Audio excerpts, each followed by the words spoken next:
Oh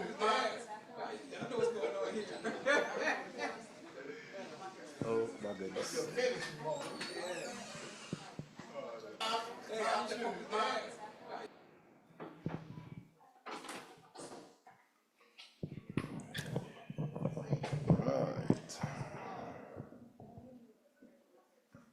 Toda. All righty. All right. Let's go ahead and start with the rules. Please keep your mic muted except when asking or answering a question. Use the mic to speak.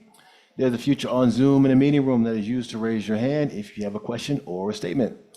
Also here in the room, if you have a question or statement, raise your hand and speak into the mic for everyone to hear you. All questions, answers, and statements must be on the topic. You can only answer one time per question or statement. You have 60 seconds to ask or answer a question. If you pass your 60-second window, Caleb will mute you. For those that are in the room, you also have 60 seconds to ask or answer a question. There are mics that will be passed around that are to be used to ask or answer those questions. All statements in the room must be limited to 20 seconds. The microphones need to be used to share with others that may not hear you online. The rules are due to time and the recording of the lessons. These are live teachings. We must give the morae enough time to complete the lesson. This will be mixed with discussion to help build one another up. Please do not abuse the time. I hope there will be some discussion. We shall see. I want to take the time to explain that this lesson and the lessons thereafter are not based on any one individual, either in the room or abroad. The lessons were not developed by myself alone. Yeshua has something, if not all, to do with them. If the lessons hit certain points that you feel or believe have something to do with you, then all praise to you. Take that knowledge and apply the solution to your life. Take everything personal, but do not take offense, and then miss the message that's being given to help solidify your salvation. All right, today's lesson is titled Stay Between the Lines. That's all stuff that we've gone over before, just some encouragement to us as we go along our way. All right, so what do we have there? Highway, a double highway. Got a highway, right? Double lanes, double-sided, 3 lanes each way with a median in the middle, all right? So the lines provide safety, right? They're there for our safety. Even though some of us like to bob and weave between those lines, there's still boundaries, right? Like that median that we wouldn't dare cross, right? I gave you some credit for staying off the median, you know. No. All right, what do we have here? What do we have in the second picture? I thought somebody said something, but they had the microphone on, so I wasn't quite sure what happened. We almost have the same thing, but this is a city, and it looked like it's just zooming away. Mm-hmm. Over here, it's nice and quiet. That's the one I would like. Nice and quiet. What time of day is the first picture? Daytime. What about the second picture? Dusk. It's getting dark out, right? So when darkness comes, it can be a little challenging to stay between those lines. How many of us have trouble driving at night? Mine ain't as good at night. I know Maury Kanan has trouble driving at night, right? So more intent focus is required to stay the course. Erratic lane changes are off the table. You're not going to do the same thing if you have trouble driving at night that you would in the daytime.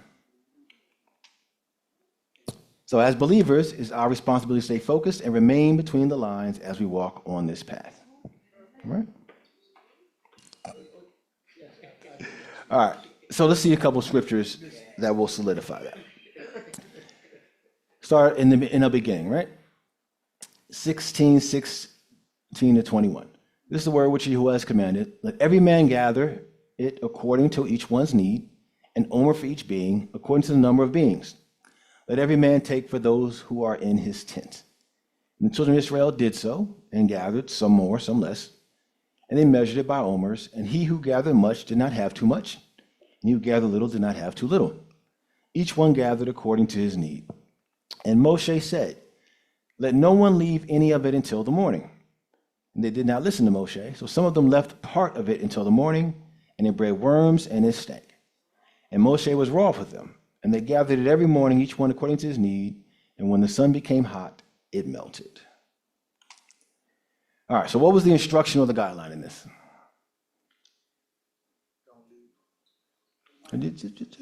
It's not a trick. I don't do trick questions. It's probably underlined. Don't leave anything until the morning. So don't leave it until the morning. Now, Mana? Kenmore, gather what you need for your household. Get what you need for your household. All right. So did all the people stay between the guidelines? No. No, right? It was just too much for them. It was just difficult, right? That was just way too hard, right? That was like the complicated direction he gave them, right? You told him walk on water. If you said walk on water, shit got done, but you know. Right. That was just too complicated for them. So why couldn't they stay between the guidelines? Why not? I'm gonna take a sip of water while y'all come up with some answers to that. Okay, I'm looking at this and I'm thinking that they couldn't stay back in the guidelines because they was disobedient for one thing, and they thought they was lacking of getting something. Okay. They were lacking something, gonna miss out on something? What's this? Eliyahu, you'll be next. Sure. Simply because they did not listen to Moshe. But why didn't they listen? Why couldn't they listen? They're just stiff neck. Stiff neck, okay. Eliyahu's next.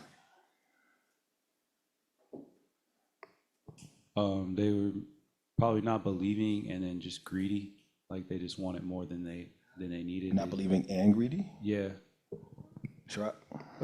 Yeah, I was gonna say because they probably didn't believe. They didn't believe Moses. Okay. More Yashroom first. Well, I was gonna say that.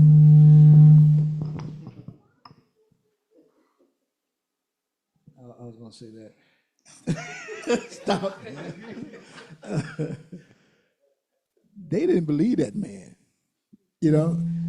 Yeah, okay. So what? So what? He brought us across the Red Sea. Now you got this food, and he's telling us we got to eat it all in that day. Don't save nothing for tomorrow. They just didn't believe him, and then ultimately not believing him, they didn't believe Yahuwah.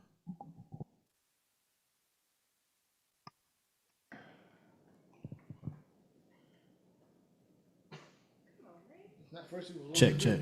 All right. The other possibility we would say is because they were coming out of Mitzrayim, out of Egypt, they still want to do things their way. They have not adjusted to the way that Moshe, being now considered the head or the leader, that his instructions, they're not seeing him the way they should be seeing him.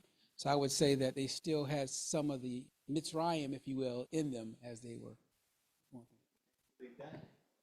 Okay. All Mitzrayim died. All 12 answers, all good answers.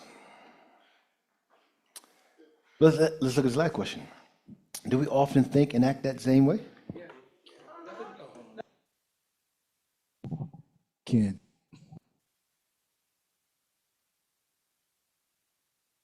Let's see if the honesty continues. Now, Mona, go ahead.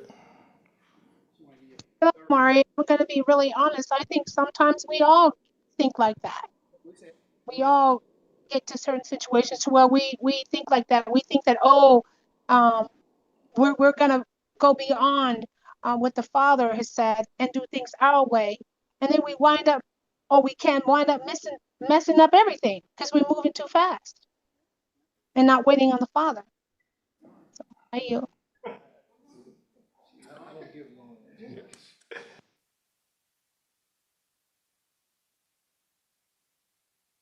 It was mentioned that part of that might be, in this particular case, they were new to the situation. You know, so what, that he part of the whole C form, right? They're still trying to get the old stuff out of him. But we said we act and think the same way. What's our excuse? Why do we do that?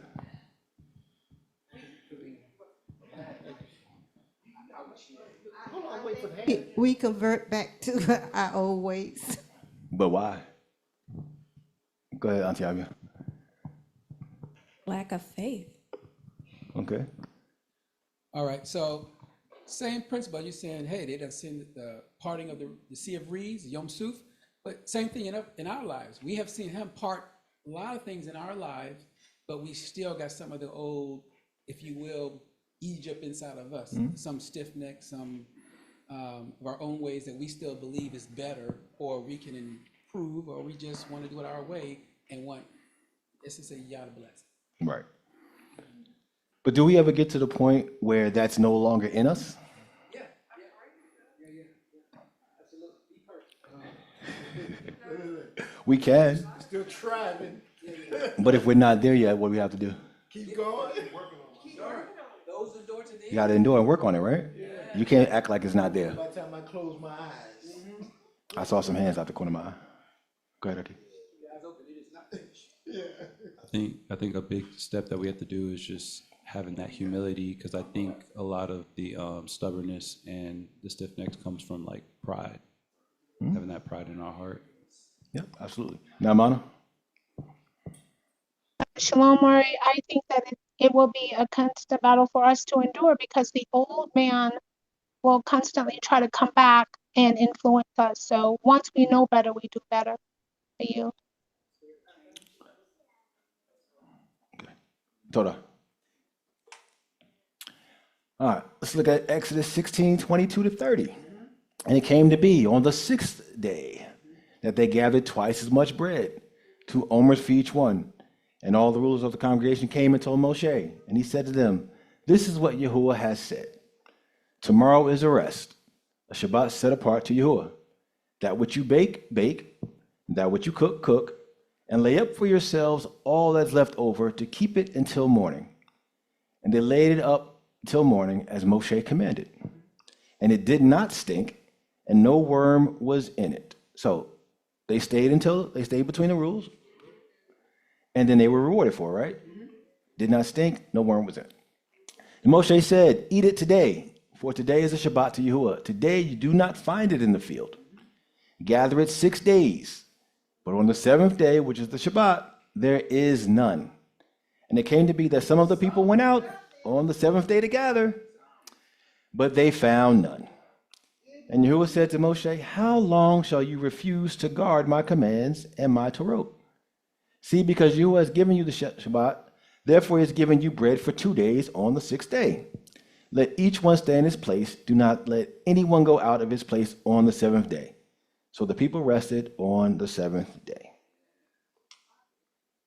Again, what was the instruction or the guideline in this scenario? Gather it for 6 days. But on the 7th day, there won't be any, right? Did all the people stay between the guidelines? Just couldn't get it right. So what's so complicated about this one?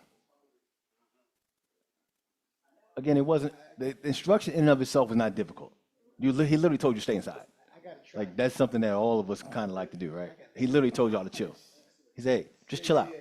You got nothing to do today. And yet the instruction itself being simple was still difficult to follow. Let's go see if it's out there. Why couldn't they get it together? It's them same answers we got before. This exact same thing. It's just repeated. Got to go see it for yourself, right? Do we often think and act the same way? I'm going to ask you why.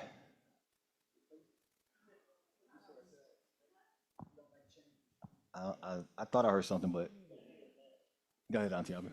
Basically just being hard-headed. But why? That's what we're doing, but we still haven't got to the root of why we're doing this. Hold on, we got a hand in the back first.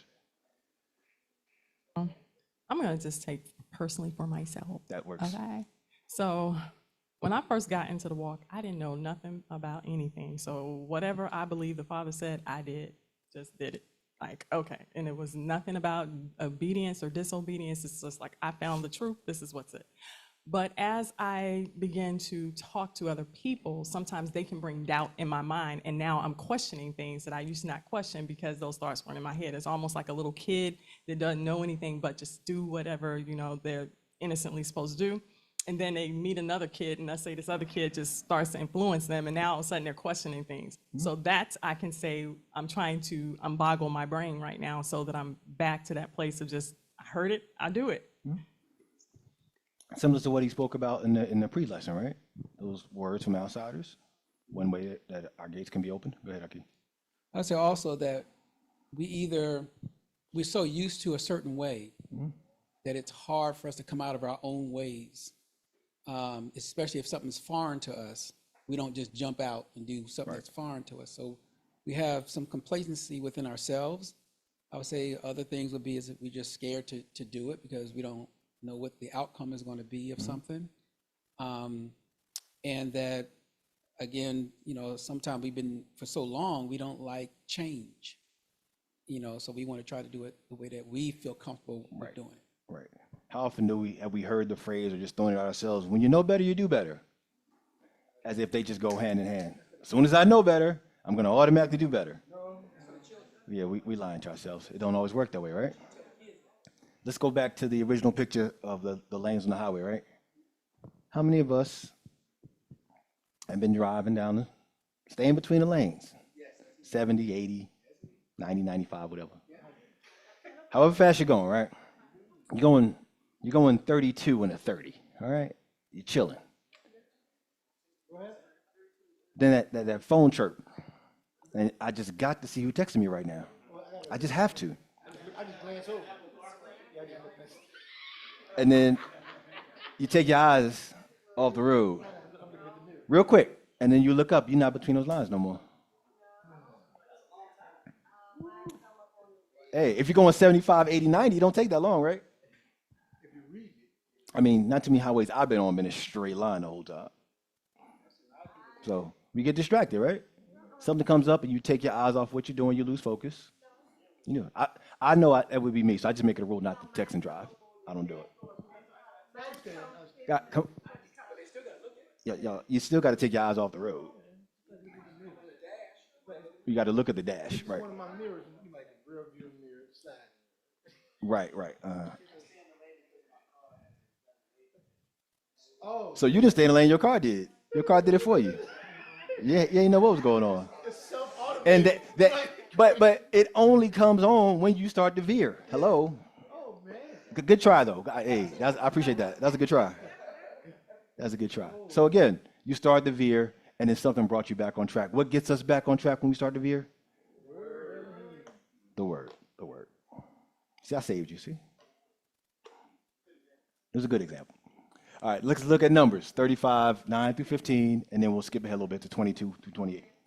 You spoke to Moshe, saying, "Speak to the children of Israel, and say to them, when you pass over the Jordan into the land of Canaan, then you shall choose cities to be cities of refuge for you, that the manslayer who struck someone mistakenly shall flee there." There's that flee word again. "And they shall be cities of refuge for you from the revenger, and the manslayer is not to die until he stands before the congregation for right ruling. And of the cities which you give, 6 are to be cities of refuge.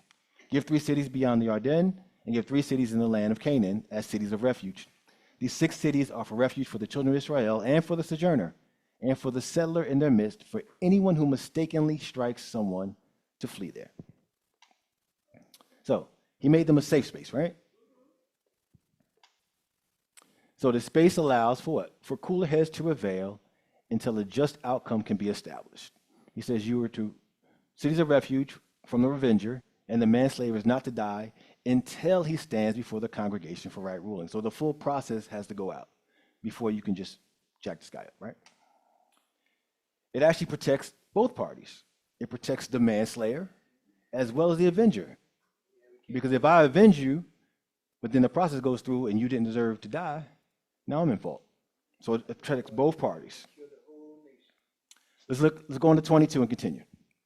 "But if he pushes him subtly without enmity, or throws an object at him without lying in wait, or uses a stone by which a man could die, throwing it at him without seeing him, so that he dies, while he was not his enemy or seeking harm. So they were laying out how this could possibly happen, right? Well, how do you kill somebody by accident? He just gave you different examples of how that could happen, right? While he is not his enemy or seeking his harm, then the congregation shall judge between him who struck someone and the revenger of blood, according to these right rulings. And the congregation shall rescue the manslayer from the hand of the revenger of blood, and the congregation shall return him to the city of refuge for where he had fled. And he shall remain there until the death of the high priest who was anointed with the set apart oil. So where is he? He's even been found innocent. They're going to rescue him. Where does he go? Does he get to go back where he came from? He has to go back to that city of refuge, right?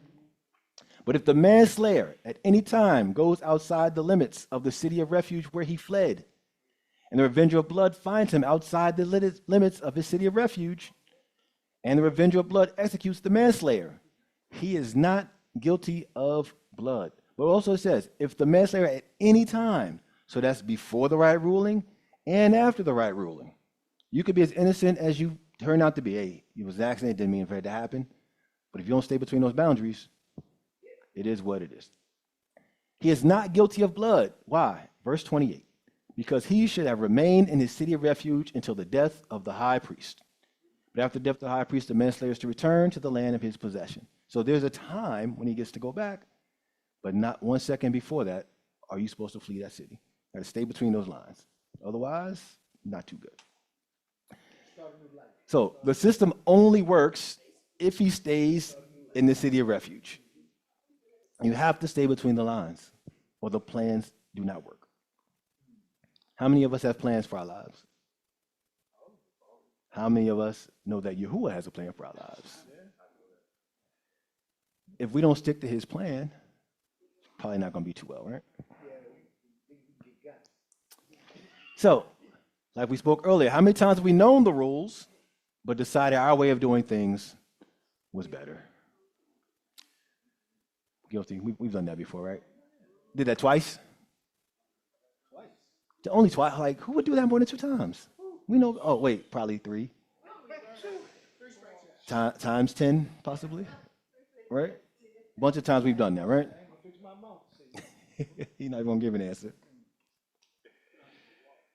All right, so I said this will be mixed with discussion, right? To build one another up. It's that humble piece, right? It's not about you. So who's willing to share? Who's willing to share a time that they decide to do things their way and face disastrous consequences? Good, Aki.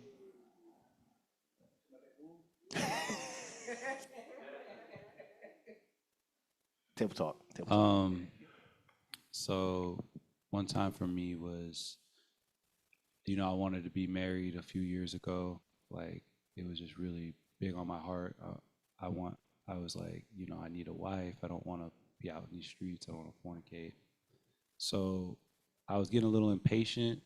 I know I wasn't ready for a wife, but it didn't matter. I just was like, I want what I want. I ran into a young lady. This is back in Arizona. We got close. I was praying about it. Like, is this the woman that you have for me? Should I go after her? And I distinctly remember hearing no, this is not the one I have set aside for you. She's not the one. And it kind of got me sad and down at first. And I'm just I kind of tried to go through with it with not talking to her, but I ignored it. I eventually just said, you know what, we'll just make it work, even though I was getting no from it. And that was the worst relationship of my life. Right when we got married, she instantly flipped. She turned into a whole different woman. I can relate. That's what they do. Yeah, it just was it was just terrible. And it could have I felt like it could have really just blocked the blessing from the person that he does have for me. And it could just cause so many issues. So it's just, when he gives you your answer that you're asking for, just believe it, follow it, don't question it, because it just can go so south. You heard one thing, and then your loins told you something different, and who'd you choose to listen to? The woman. He was back in the garden.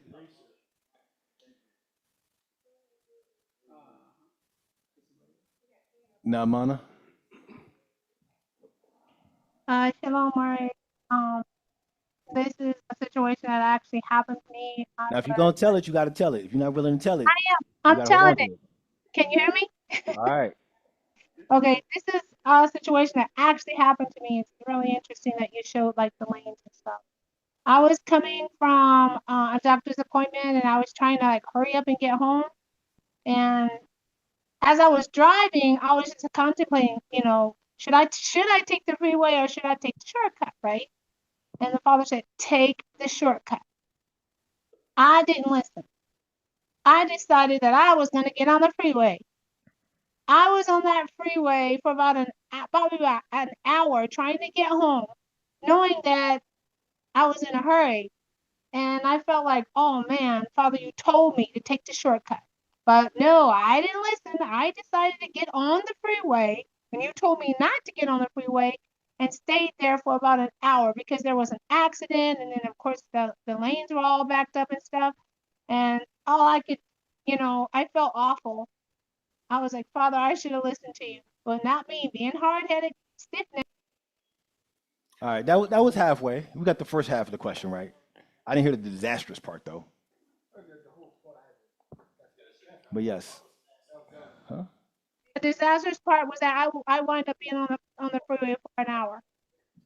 Yeah, that's an inconvenience. It's not disastrous just yet. That's not disastrous just yet. All right. Who shall be another and share something that they heard the Father say? They want to do their own things, and the consequences were disastrous. That was one of the disastrous ones for sure. I guess not. So nobody. So okay, all right. With that being said, when we start every week and we say we want to give the Father praise, I don't want to hear nothing about the disaster He rescued you from, or the disaster He rescued you from, or the disaster He rescued any of y'all from, because clearly it never happened. Well, that's when it happened. So, all right. No, nobody's gone through anything in this life. It's okay. It's okay. It's okay. Everything's so bad. I was in the hospital, shaking and baking. I lost my house, my car. Nah, hey, I speak nothing negative into your lives. It's all been roses and puppies. I understand. No, I understand. All right, let's continue. Exodus, we're at 19, 5-13 now. And now if you diligently obey my voice and shall guard my covenant, then you shall be my treasured possession above all the peoples. For all the earth is mine. And you shall be to me a reign of priests and a set apart nation. Those are the words which you are to speak to the children of Israel. And Moshe came and called for the elders of the people and set before them all these words which Yahuwah had commanded him. And all the people answered together and said, all that Yahuwah has spoken, we shall do. So Moshe brought back the words of the people to Yahuwah. And Yahuwah said to Moshe, see, I'm coming to you in a thick cloud, so the people hear when I speak with you and believe you forever. And Moshe reported the words of the people to Yahuwah. And Yahuwah said to Moshe, go to the people and set them apart today and tomorrow. And they shall wash their garments, shall be prepared by the third day. For on the third day Yahuwah shall come down upon Mount Sinai before the eyes of all the people. And you shall make a border for the people all around, saying, take heed to yourselves that you do not go up to the mountain or touch the border of it. Whoever touches the mountain shall certainly be put to death. Not a hand is to touch it, but he shall certainly be stoned or shot with an arrow, whether man or beast, he shall not live.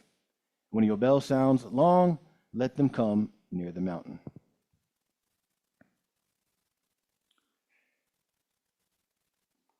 So what pattern do we see so far when it comes to staying between the lines and the consequences of breaking the rules? In the microphone. Death. That's the pattern we see in these verses that we've selected. Death. So it's safe, that could be disastrous, right? So safe to say, he takes those boundaries really seriously, right? But it's not a bad thing to want to get close to Yahuwah, is it? So which one of us wouldn't at least think about going to that mountain to see him? That's what they say. Go ahead. I mean, curiosity can get a hold of you sometimes. They can. I wonder how close I can get before something happens. Yeah, he some said people, don't. some people do. I'm just saying. They want to see exactly where that border is. Is that the border? That's not quite the border. I can go a little closer, right? Like they get right up to it. I'm not touching it. I'm not touching. Isn't that what kids do? Little kids do. Ultimately, his will is to be done and not ours, right? So we got to stay inside those boundaries that he set. So what are some of the ways that we can find ourselves off track in an effort to get closer to you?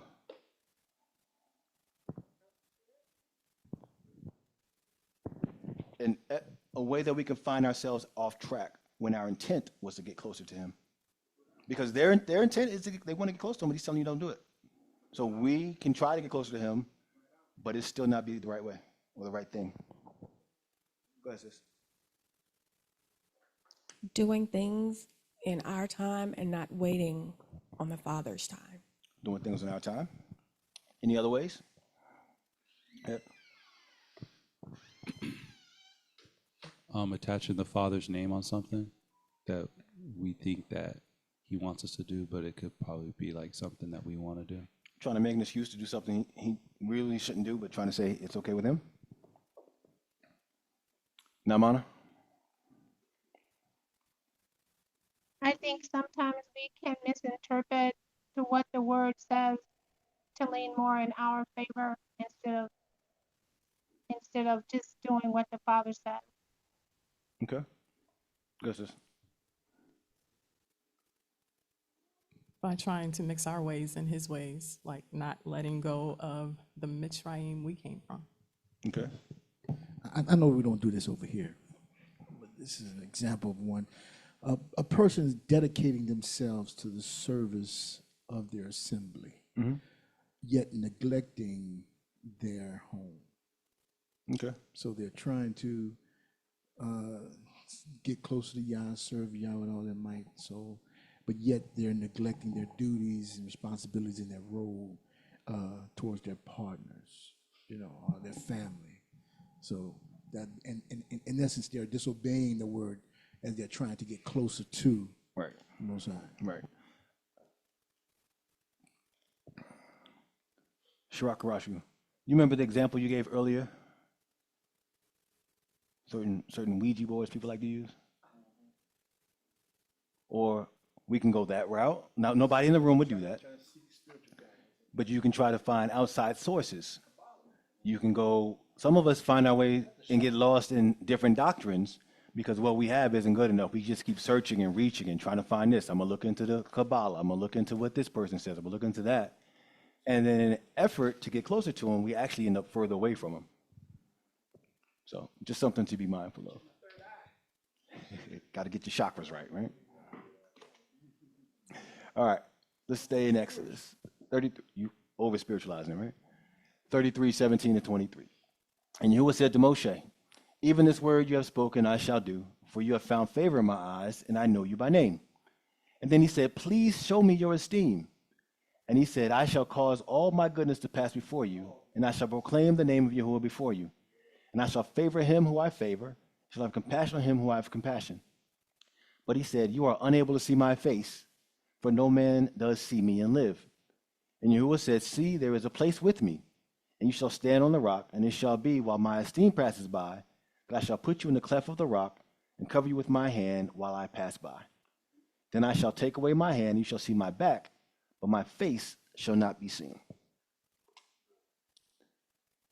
So he's going to reveal himself to us when he sees fit. It's all on his timing. Something to think about. Might we consider this when we're dealing with others?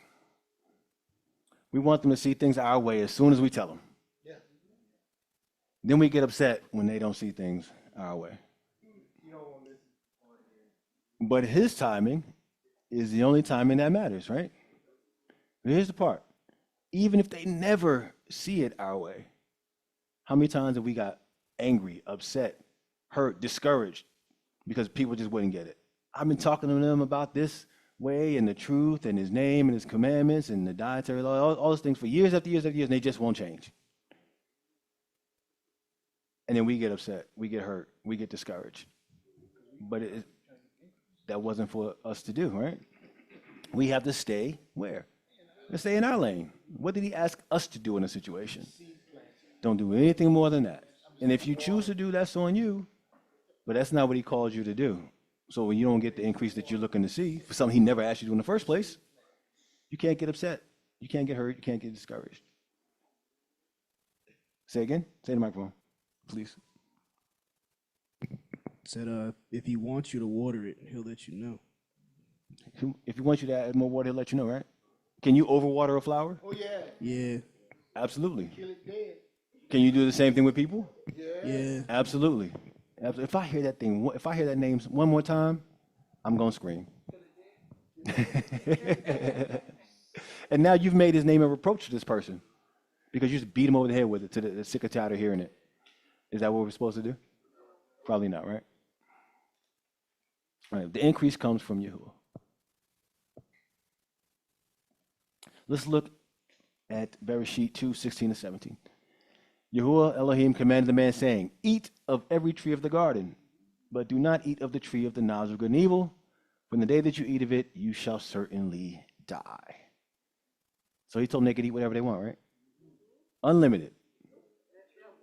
Oh, he gave them a small limit, didn't he? Let's look at this one. Remember the Shabbat day to set it apart. 6 days you labor and should do all your work. But the seventh day is the Shabbat of Yahuwah your Elohim.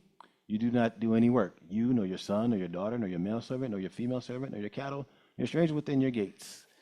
So we get to work 7 days. We ain't got to rest. Or did he give us boundaries that we're supposed to stay within? Give us boundaries we got to stay in, right? 6 days you work, on 7th day you rest, even the plowing time and the harvest. But these crops, it can wait. It don't matter. You still got to stay in the border, in the boundaries, right? Pretty days on them days. Those will always be the best days, right? All right. He's given us boundaries ever since the beginning, right? But the guidelines are put in place for our benefit. So let's consider the Shabbat, right? We're commanded to rest. Now, without this command, many of us will wear ourselves out. I know if I didn't have a command to keep going, to stop, I would just go continuously. There's always something I got to be doing. So stress could cause all types of health problems. It gives us a day not to just reset physically, right? But also to reset our minds as well. Time to sit still in his presence. Time to focus on the family that he blessed us with, right? So what do we say with some of the reasons why we have a hard time doing what he told us to do? Stiff-neckedness, not believing, right? Bad influences. If we take that day and focus on him, we can reset. We can pause. You can say, oh, wait, I was about to do this. I was about to make this mistake. I was about to go in this direction. I was about to follow my own understanding on this. And the Shabbat came in during my Shabbat study. I was able to refocus and reset. Is that for his benefit? It's for our benefit, right? It keeps us. It keeps us safe, just like that city of refuge. But the moment we go outside of that, what happens? Free game, baby. Free game. You're free game for the adversary, right? Yeah, he waiting out That- there. That revenger is out there waiting for you. Waiting for you. What's that look on your face, Art? You good? Yeah. Let's look at Job. Job 1, 5-12. And it came to be, when the days of feasting had gone around, that Job would send and set them apart, and he would rise early in the morning and offer sinning offerings. The number of them all, for Job said, it might be that my sons have sinned and cursed Elohim in their hearts. This Job always did, interceding for their behalf, right? And the day came to be that the sons of Elohim came to present themselves before Yahuwah, and Hasatan also came among them. And Yahuwah said to Hasatan, from where do you come? You know his answer. From diligently searching in the earth, from walking up and down in it. And Yahuwah said to Hasatan, have you considered my servant Job, that there's none like him on the earth, a perfect and straight man, One who fears Elohim and turns aside from evil. That's us, right? We're perfect and straight. We turn aside from evil. I didn't hear enough yeses. That was sad. That was sad. But that's also what we do, correct? And Hasatan answered Yahuwah and said, is Job fearing Elohim for naught? Have you not made a hedge around him and around his household, around all that he has on every side? You have blessed the work of his hands, and his possessions have increased in the land. But stretch out your hand, please, and strike all that he has, if he would not curse you to your face. I think we hear that another time, right? And Yahuwah said to Hasatan, see, all that he has is in your hand. Only do not lay a hand on himself. And Hasatan went out from the presence of Yahuwah. Yahuwah is sovereign above all, right? He not only puts boundaries on us, but all are subject to him, even the adversary. You can do this, but you can't do that. He's consistent. The Most High is consistent. Let's continue in Job 2, 1-6. Again, the day came to be that the sons of Elohim came to present themselves before Yahuwah, and Hasatan also came on them to present himself before. And Yahuwah said, from where do you come? Walking from diligently searching in the earth and from walking up and down in it. And Yahuwah said to Hasatan, have you considered my servant Job, that there's none like him on the earth, and perfect and straight man who fears Elohim and turns aside from evil? And still he holds fast to his integrity, although you incited me against him to destroy him without cause. And Hasatan answered Yahuwah and said, skin for skin, and all that a man has he would give for his life. But stretch out your hand, please, and strike his bone and his flesh, if he would not curse you to your face and die. And Yahuwah said to Hasatan, see, he is in your hand, only spare his life. So again, you see, he's always going to put boundaries. The boundaries are not something you can avoid. Even Hasatan, right? All right, just a few closing thoughts. This isn't anything new, just something for you all to consider, right? Exodus 12:7, and then 12-13. 7 says, and they shall take some of the blood and put it on the 2 doorposts, on the lintel of the houses where they eat it. And I shall pass through the land of Mitzrayim on that night, and shall strike all the firstborn in the land of Mitzrayim, both man and beast. And on all the mighty ones of Mitzrayim I shall execute judgment. I am Yahuwah, and the blood shall be a sign for you on the houses where you are. And when I see the blood, I shall pass over you. Let the plague not come on you to destroy you when I strike the land of Mitzrayim. Real simple. Who can summarize what's going on here? Go ahead. I mean, there's a wrong answer, but I don't think any of us would say it. So, just in your own words, tell me what's This going is on. Fasach, Passover. It's when the judgment is coming over, basically, and the blood is what's going to atone or cover you, so the firstborn doesn't die. Okay. So, as long as we stay under the roof with the blood on the doorpost, we're fine, right? That's the rules. But when we leave between those lines, we're out in the open for the destroyer, right? The Torah is our guide, correct? So when we're trying to figure out what lines to stay in, where do we look? We look in his word, right? Those are our instructions. It's also our lamp in the dark. We saw that earlier. The Torah is my light, right? And Yahusha is our atoning blood, correct? So why do we keep trying to do things our way? This is the way that works. This is the way that's going to get us where we got to go. But sometimes we do get complacent.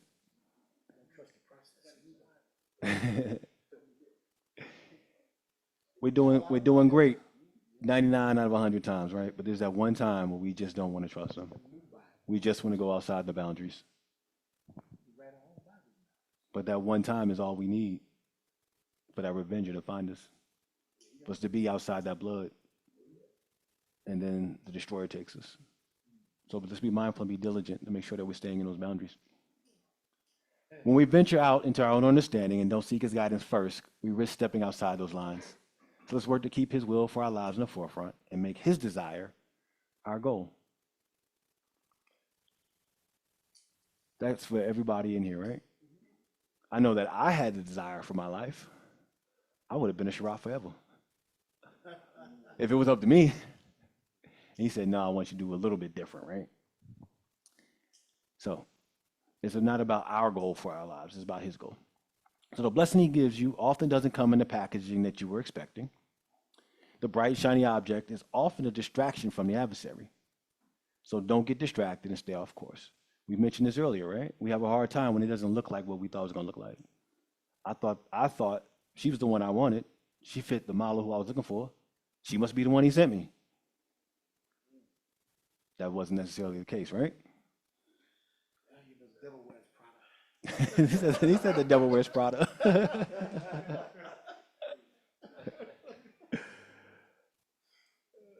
All right. What do we see here?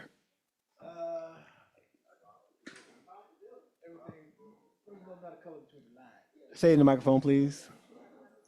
That's Bob the Builder. An individual that doesn't know how to color between the lines. Somebody having difficulty staying between the lines, right? So, those of us that are babes in our walk, we're going to have some difficulty staying between the lines, right? This is clearly a child's artwork. The blood of Yahushua will cover us when we go outside the lines a little bit, right? We can't just go totally buck wild. He doesn't expect expert drawing skills from a babe. That's supposed to be an expert, right? A newly licensed driver won't swerve out all those lines a little bit. What do we see in the second picture? You see a Karashiama. In the microphone, please. In the microphone up. We see a skilled individual. You see a skilled individual. It's more seasoned, right? Yeah. Kanisha, what you got? Got control. I see a lot more control, a lot more thought put into the task. A lot more control, a lot more thought put into the task. Yep. Make sure all our pencils are sharpened. We prepared ourselves. We're ready to go. So, for us more seasoned believers, expectations is a little higher, right? If we color outside the lines, they're going to look at you like, what the heck's going on with you? If I presented that drawing on the left at my age, someone's going to look at me like I ain't got no self-control of what I'm doing.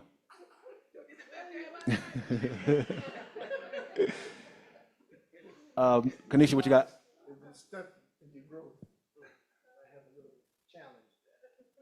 Benedetto, did you raise your hand again on purpose? I did. I wanted to say I also see patience because I've colored one of these before, and you do want to, and after you do neat for a little while, you want to scribble and get real messy sometimes, like the picture on the left, but a lot of patience to finish something like that too. I want to put that in. Hello, y'all. If you want a walking, living example of enduring to the end, get one of them adult coloring books and color an entire page or 2 or 3. It's going to take some endurance. It's going to take some patience. And like she said, if you've tried, for most of us, there's some that are just like skilled at this, right? If you were to just this week grab one of these books and try to complete an entire page in one sitting, you're going to find yourself coloring outside the lines just from the endurance it takes. Go ahead. Yeah, no, I have a skill. Skilled craftsman. Craftsman. And I used to argue with him, I cannot do this. And he said, yes, you can. And he would do, what he did little things to make me feel comfortable with myself. Mm-hmm. And he would use, he gave me encouragement. So now I do little things now, not big things and projects. Right. So I was blessed to have him because I kept saying I cannot do it. But he said, yes, you can. Yes, you can. Yep. He saw something you didn't even see yourself. Now, Mana? And Shalom, Mori, I do have these books, so I know it is a task, and it definitely requires focus and concentration. So you really have to be aware of the lines and how you're coloring and how you really want the picture to turn out, per se. So it does take you being you focusing on what you need to do or the task that is at hand in order for the picture to come out to be really completed for you. Torah. So my words of encouragement is make sure you seek to perform to the standard that's appropriate for you. Kanisha, what you got? I hate to do this. I'm so sorry. No. Layers. I see layers, but I have a question with mine though. So sometimes when I am working on these, my wrist, it gets fatigued. I get kind of like annoyed and fatigued. So just like you stop and you put this down for a little bit and then come back to it so you're not overwhelmed.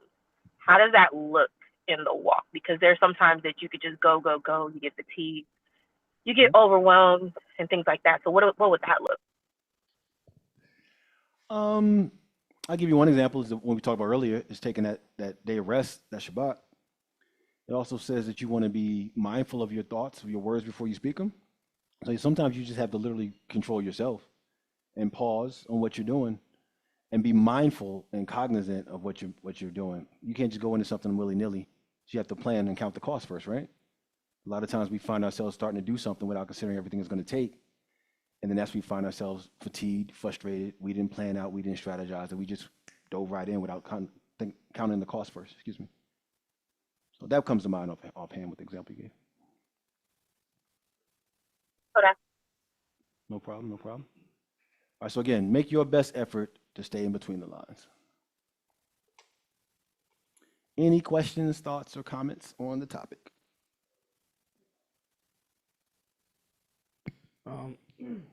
So I think I got this verse. It kind of came to mind when she'd asked that question. So Ecclesiastes 12:12, going to verse 13, says, "My son, beware of anything beyond these, of the making of many books, for there is no end, and much studying is weariness of the flesh."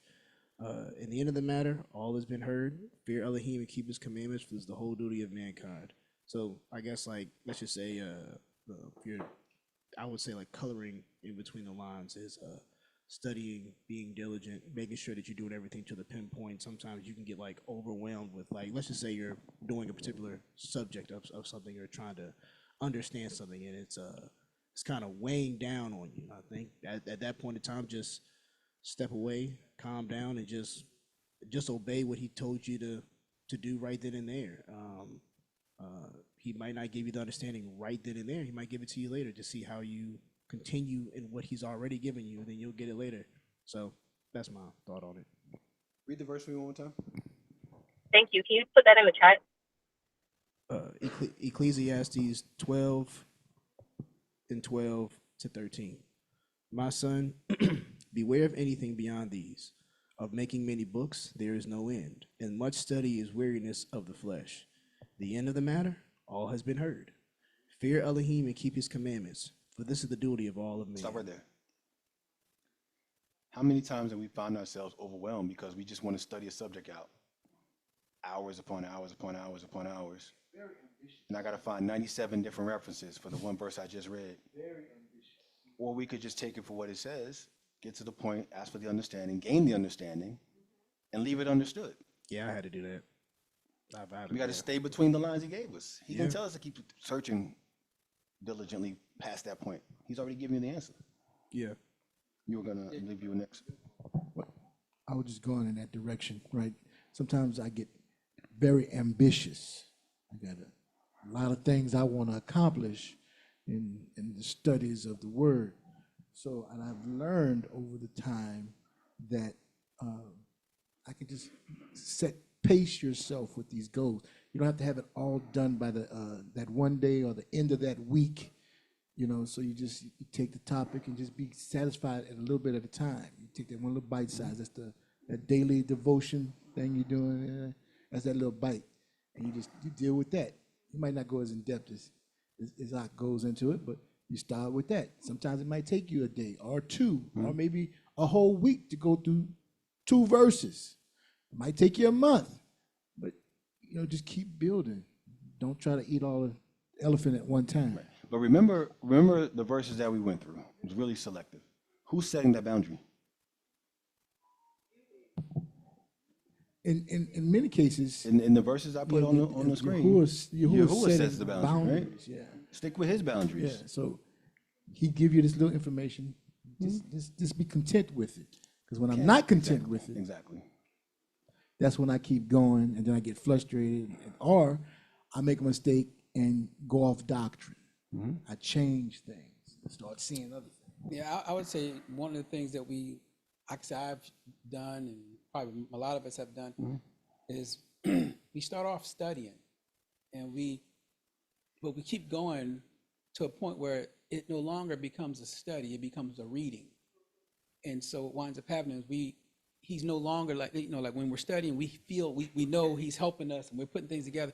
But at some point, as you keep reading, nothing is just you're reading now. And you find yourself missing information. You find yourself having to go back over it again because you missed it this time. And so when I start thinking, like, when you get fatigued, or you're not hearing him, it's time to stop. He giving you enough.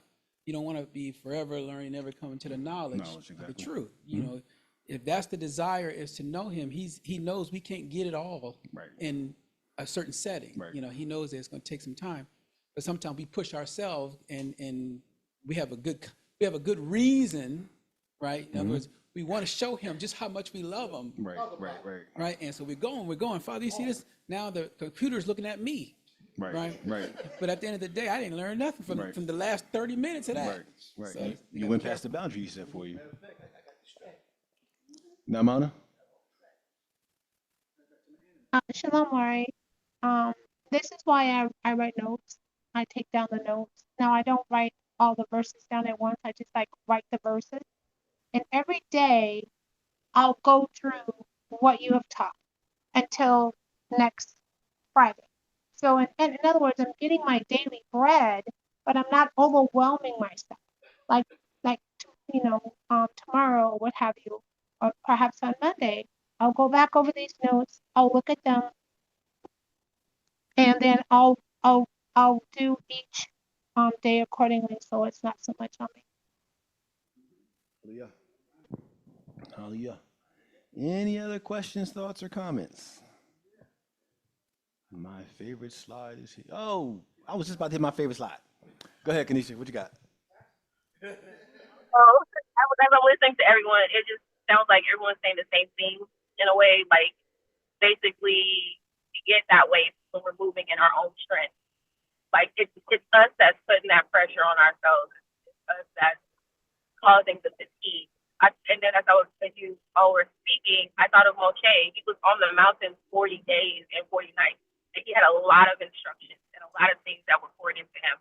And so when we try to cram those things and force those things, it's us working in our own strength. That's what I heard when everyone was. That was the thing that came up when I grew up when Curtis was speaking. And I yield. Toda. All right. With that being said, I yield. Prepare your hearts and minds as we close out in prayer.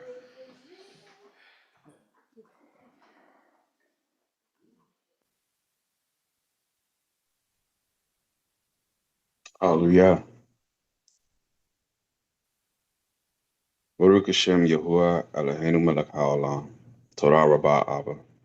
Unto you we give praise, honor, and esteem. Thanking you for the word and understanding shared by your servant. A reminder to take our time in this walk to understand that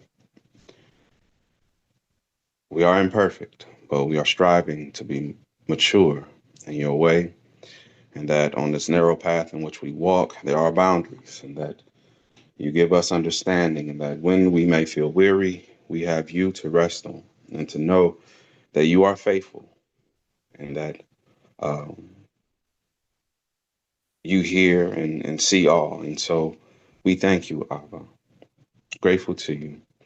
And as we prepare to depart, we just want to continue to lift up in prayer those of us near and abroad, and we'll ask for your covering and keeping, ask for your provision, your protection, and that